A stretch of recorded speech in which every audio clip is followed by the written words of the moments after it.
یہ تو اچھی بات ہے، میں کل ہی آسیہ سے کہہ دوں گی وہ زینب کے ساتھ پلوشہ کے نکاح کی بھی تیاری کر لے۔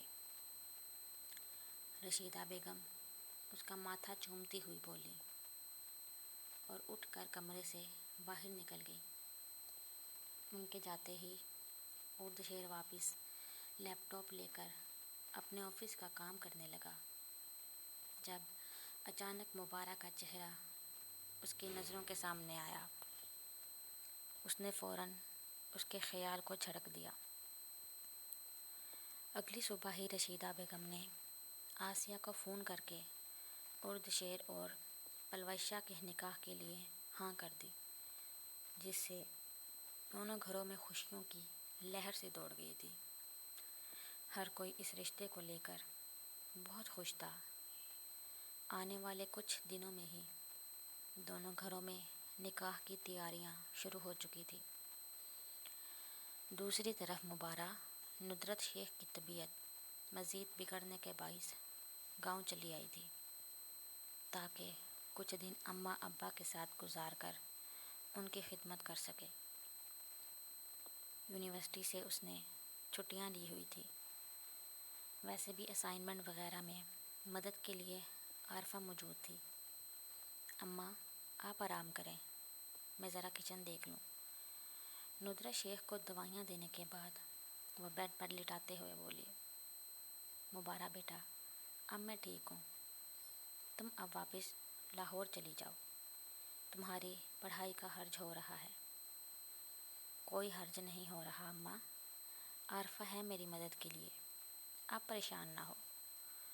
اس نے جھک کر ان کے ماتھے پر پیار کیا اور پھر کمرے سے نکل کر کچن کی جانب بڑھنے لگی کہ دفعتاً بیرونی دروازے کی بیل بجی۔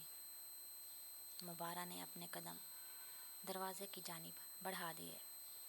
جی کون؟ سامنے کھڑے لڑکے کو دیکھتے ہوئے اس نے پوچھا۔ یہ وجاہت شیخ کے نام ڈاک آئی ہے۔ خاکی لفافہ مبارہ کی طرف بڑھاتے ہوئے اس نے کہا، جسے اس نے شکریہ کے ساتھ تھام لیا تھا۔ لڑکے کو فارغ کر کے وہ دروازہ بند کرتی واپس کمرے کی طرف بڑھی تاکہ لفافہ اماں کو دے سکے۔ ابا کے لیے کس نے بھیجا ہے؟ ذہن میں اٹھتا سوال اور تجسس اسے لفافہ کھول کر دیکھنے پر مجبور کر رہا تھا۔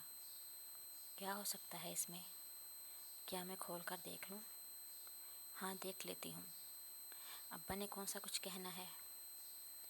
اپنے تجسس کے ہاتھوں مجبور ہوتی وہ وہیں رک کر لفافہ کھولنے لگی۔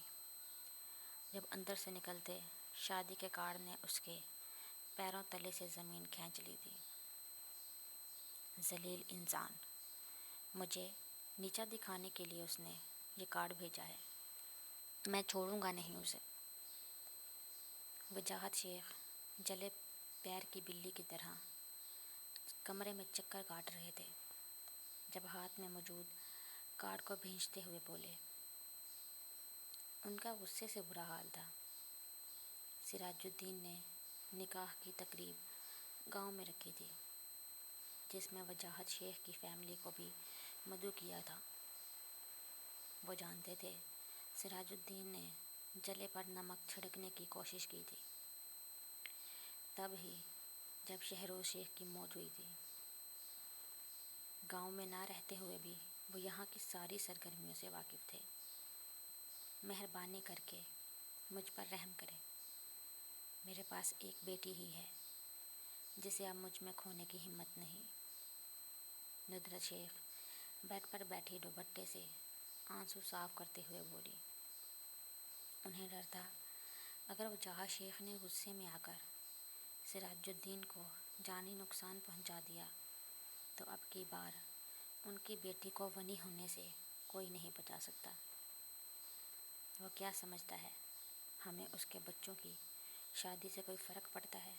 نہیں، ہم جائیں گے، ہم سب جائیں گے، تاکہ اسے پتہ چل سکے کہ وجاہت شیخ کو توڑنا اتنا آسان نہیں۔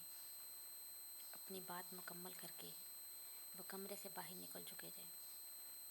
ندرا شیخ نے بیٹے کی طرف دیکھا جو کھڑکی کے پاس خاموشی سے سر جھکائے بیٹھی اپنے ہاتھوں کی لکیروں میں نہ جانے کیا ڈھونڈ رہی تھی۔ اس خبر کے ملنے کے بعد سے اسے چپ لگ گئی تھی۔